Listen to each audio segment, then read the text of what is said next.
Major breaking news out of London. Buckingham Palace announcing Harry and Meghan will no longer formally represent the Queen. That means they will no longer receive public funds and they will stop using their royal titles. Those changes will take effect this spring.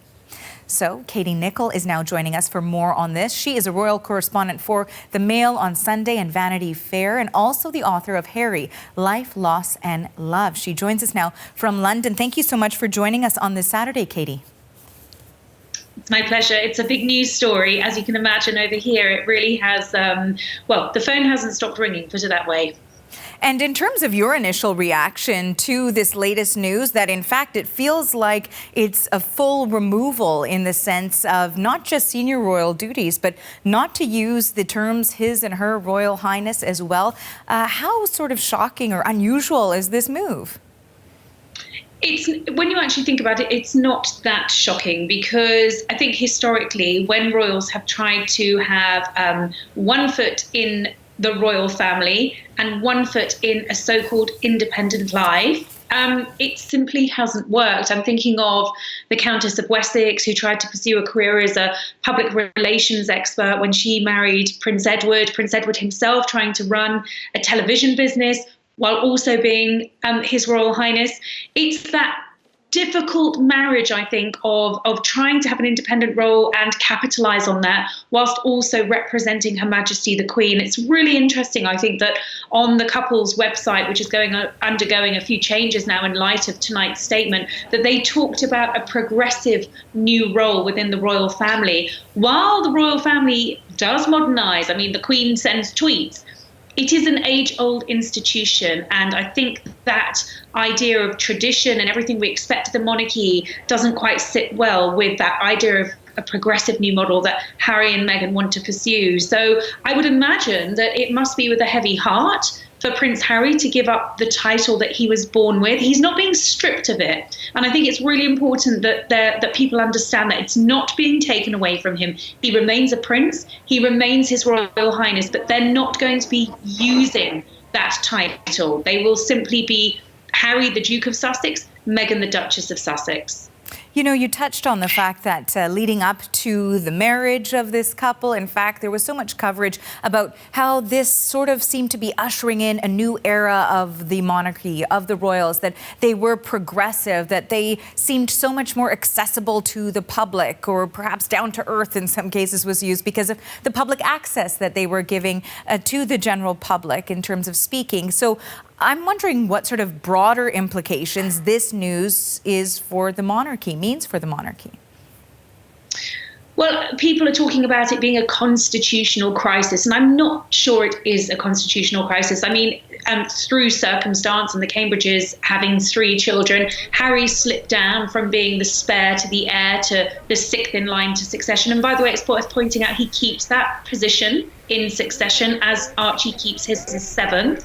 But I think he's recognised that in slipping down the pecking order, it's freeing him up to do other things. And I think that's the point. We are seeing change, but it's not a constitutional crisis for the monarchy. It is, however, a massive change, and we certainly know that behind the scenes, there has been a crisis in the Windsors, not least how the Sussexes chose to release this news, but also the narrative that we've had in the fallout that the couple were very unhappy, that apparently it was a very toxic environment, particularly for Meghan.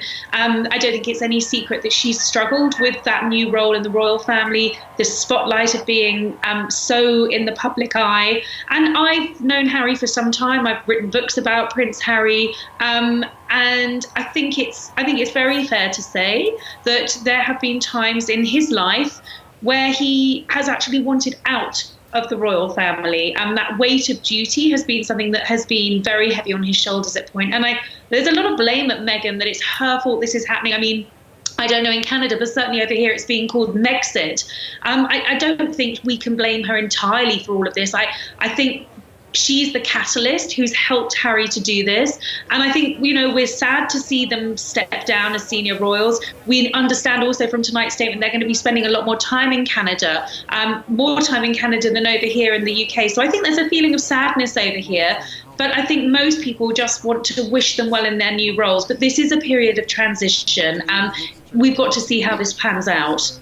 And you know, it's interesting because you touched on behind the scenes, and what part of that is, of course, is how this is all playing out within the royal family. As someone who has covered them so closely and developments there so closely, wondering about all of the reports that are sort of arising now surrounding the brothers, surrounding Prince Harry and Prince William, and what this change in senior roles for Harry and Meghan means for that particular relationship.